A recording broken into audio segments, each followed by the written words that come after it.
প্রতিষ্ঠার ৩৫ বছর পরে রুগ্নতা কাটিয়ে উঠতে পারেনি নাটোরের বিসিক। নিরবিচ্ছিন্ন বিদ্যুৎ ও গ্যাস সংযোগ না পাওয়ায় বিকশিত হচ্ছে না জেলার শিল্প প্রতিষ্ঠান, বরং জ্বালানি সংকট ও বাড়তি ব্যয়ের কারণে বন্ধ হয়ে গেছে অনেক শিল্প প্রতিষ্ঠান। দেশের বিভিন্ন অঞ্চলে স্থানান্তর হয়েছে অনেক শিল্প কারখানা। এতে জেলায় বেড়েছে কর্মহীন মানুষের সংখ্যা। নাটোর প্রতিনিধি মোস্তাফিজুর রহমান টুটুলকে সাথে নিয়ে জাহিদ হাসানের প্রতিবেদন। ক্যামেরায় ছিলেন জাকারিয়া হোসেন।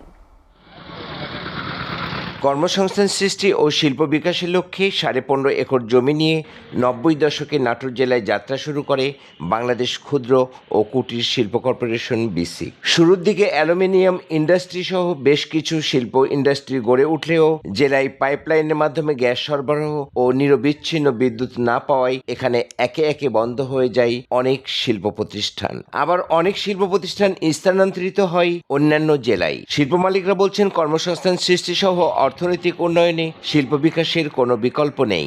এখানে গ্যাস গেছে এই নাটোরের উপর দিয়ে গেছে, নাটোর জেলার উপর দিয়ে যুগীপাড়া মোড় থেকে এইটা 3 কিলো দূরে দিয়ে পাস করছে, অথচ 10 কিলো দূর দিয়ে ওই বাগাতিপাড়ার উপর দিয়েই পুঠিয়া যায় তারা নিচে, নাটোরকে তারা টাচ করে নাই।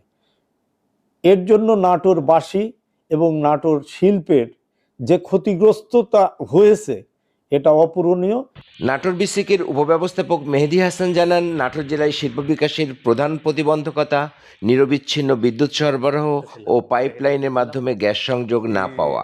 উত্তরাঞ্চলে শিল্পের প্রতিবন্ধকতা বলা চলে যে গ্যাস তো প্রধান একটা প্রতিবন্ধক আছে, সাথে সাথে সেক্ষেত্রে বিদ্যুৎও কিছু একটা প্রতিবন্ধকতা সৃষ্টি করে। নাটোর বিসিকে যদি নতুন করে যদি গ্যাস ট্যাস বা নাটোরে যদি গ্যাস আনা সম্ভব হয় তাহলে হয়তো নতুন নতুন উদ্যোক্তার সৃষ্টি হবে এবং গ্যাসকে কেন্দ্র করে এখানে নতুন নতুন ইন্ডাস্ট্রিও হয়তো বা আবার রিপ্লেস হবে। এদিকে নাটোর সদর আসনের সংসদ সদস্য ও সংসদের হুইপ রুহুল কুদ্দুস তালুকদার দুলু জানান, নাটোর জেলায় গ্যাস সংযোগ স্থাপন ও নতুন শিল্প প্রতিষ্ঠা সহ কর্মসংস্থান সৃষ্টিতে ইতোমধ্যেই পরিকল্পনা গ্রহণ করা হয়েছে।